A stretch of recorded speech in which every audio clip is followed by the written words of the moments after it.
Hi friends, I am Stramana and welcome back to my channel Sparkling Future. Today we are going to see the pop method in doubly linked list. Before starting the video, I request all of you to subscribe to my channel and also please like, share, comment and hit the bell icon for the latest video notifications. Thank you. Friends, in the previous videos we have seen other methods that can be implemented on doubly linked list. And also today we will see how to perform the pop method on the doubly linked list. And we have seen the pop method implementation in singly linked list. So if we come to this diagram, this first diagram is for the singly linked list. So if you remember, we have started this traversing from head for the singly linked list, and then we have started from head and we have traversed till the tail, and finally once we reached the tail, then we have assigned the tail to the previous node and then assign the tail next to the none. This is how we have done in the singly linked list. Okay, now this is the doubly linked list. This second diagram is the doubly linked list. So now if you see here, right, doubly linked list has this head and tail, and also we have both forward and backward pointers present for the doubly linked list. So this pop operation is not as complex as the singly linked list. Okay, so now what is the pop method does is this will remove the last element from the doubly linked list. So how can we implement that? We have the tail pointer is assigned to the last node, which is the fifth element currently. What we have to do first, we have to assign the tail pointer to the previous node, correct? So for that we should be having some what to say some like first we have to assign this element or node to someone, right? So that we call it as temp, because we have to return it at the end of the pop method to understand which element is popped, right? We wanted to see the data that is being popped using this pop method. So first we will assign this to a temporary variable, and then we will assign the tail to the previous we will assign the pointer. This tail pointer will be moved to the previous element, and once the tail is moved here, now this will become the tail here. Okay, and now we will assign this pointer, like we will point this pointer to none. Next, this node dot next, which is the tail now, tail dot next to none. Then what will happen? Now this is the tail and this is none. So in between whatever is there, it will be moved out of the doubly linked list. So we are returning it to the main method. This is the pop method. This is how we are going to implement the pop method. Now let's, whatever we discussed theoretically, right, let's write the code for that.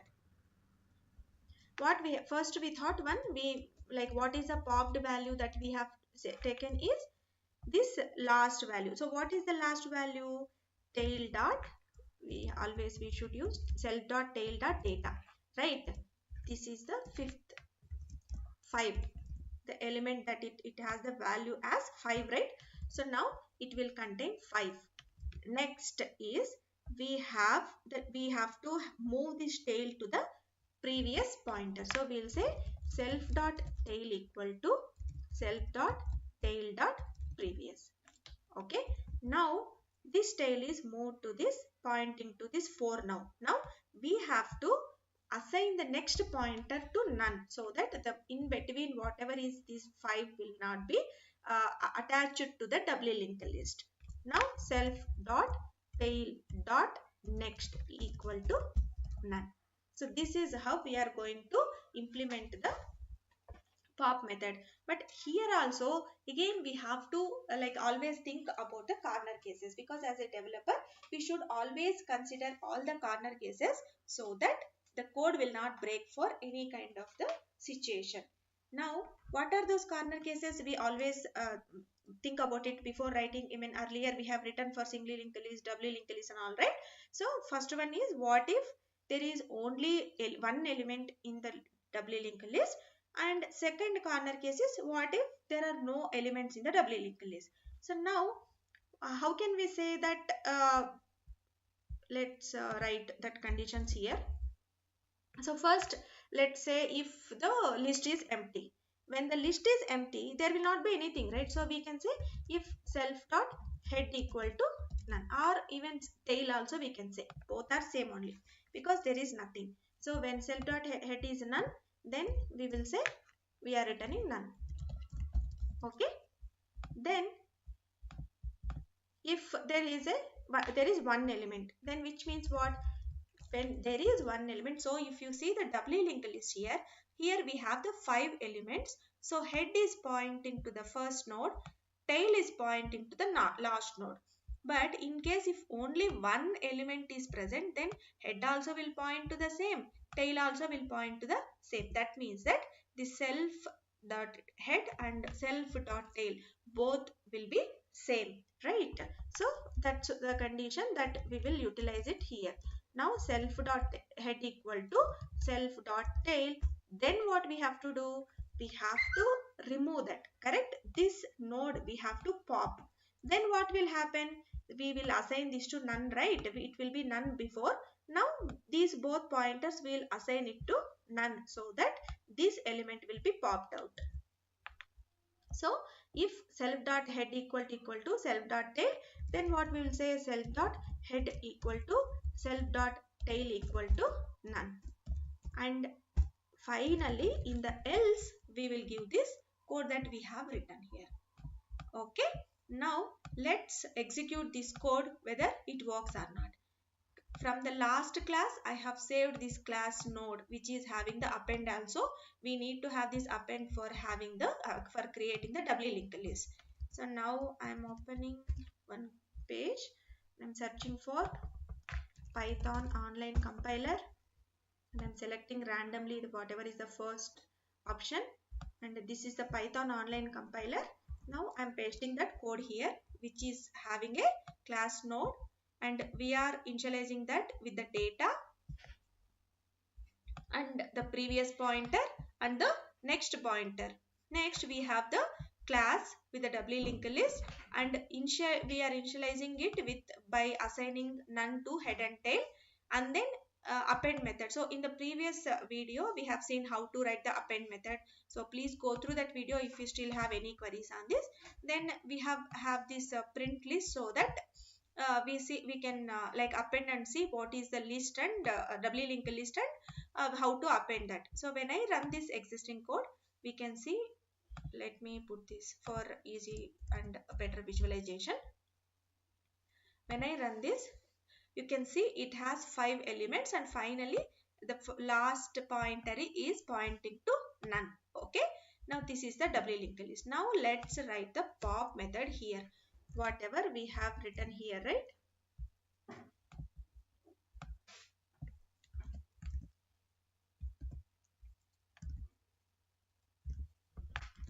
Definition pop, we will just pass the self because we are not sending any input to this. By default the last element will be popped from this doubly linked list, so we are not sending any input to this. But for append we have to tell this what data you are going to insert or append at the end of the doubly linked list, so we have to pass the data here. But for pop we don't have to pass anything here. Now let me paste that.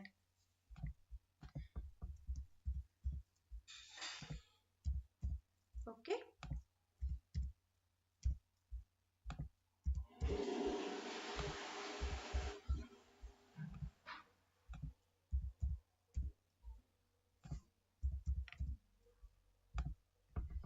Then finally we will return, yeah, we have to take that popped value also, right? So when there is nothing, we will, it is fine.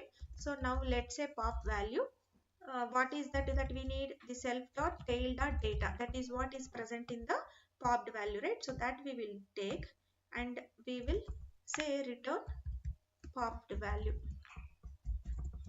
Okay. And here when there is here also, if let's say there is a single element, for that only we have written this condition, right? So we have to return none, none, because this is like we don't have to actually, because anyway that one will be removed, right? I mean we don't exact. Okay, already we are assigning this popped value, and here whatever will be the pop removing like a popping value, that will be assigned, and at the end we are returning the popped value here. Okay, so again no need to have multiple return statements for each if else condition. Now we have written the code for that. Now let's use the same object and let's call the pop method. Okay, now let's print this. Now what is the last element? This 5 should go away, right? It has to be detached from the doubly linked list. Now let's run this and see what is that is come. Now what is this error? Is none. Okay, so this is the doubly linked list which we have created using the append method here at the end. This is how we are adding all these elements to the doubly linked list, and then we have popped the last element which is 5. Now let's pop another element. Now it should pop the 4, because before 5 we have 4. So now latest one is fourth element, it has popped out. Okay, the data is 4 here. Now if we print this again, this print list, if you see, if we use this, then it should show only the doubly linked list with the remaining elements, which is see 4 and 5 are already popped, right? So we have a doubly linked list with 1 2 3 here. Okay, this is how we can implement the pop method. Now if you coming to the, like, for any data structures algorithm, right, we have to always think in such a way that how the time complexity and the space complexity are used. So coming to the time complexity, in the worst case scenario, that's what we have to think about the time complexity, right? So this operation involves updating the tail pointer, like it is pointing to the previous node, and this next pointer is pointing to the none. So we are just working on the pointers, right? So these are all constant time pointers, like only once at the end, right? So the time complexity of the pop method is order of 1. Okay, and similarly coming to the space complexity, this pop method, we are actually not creating anything new, right? Any new node, we are actually removing, just updating the pointers, and we are removing, so it doesn't require any extra space beyond the references. So therefore the space complexity of the pop is also order of 1. Both time complexity and space complexity are order of 1 here. Okay, hope this is useful for you friends. Thank you for watching the video. Please subscribe to my channel for more interesting learnings. Thank you.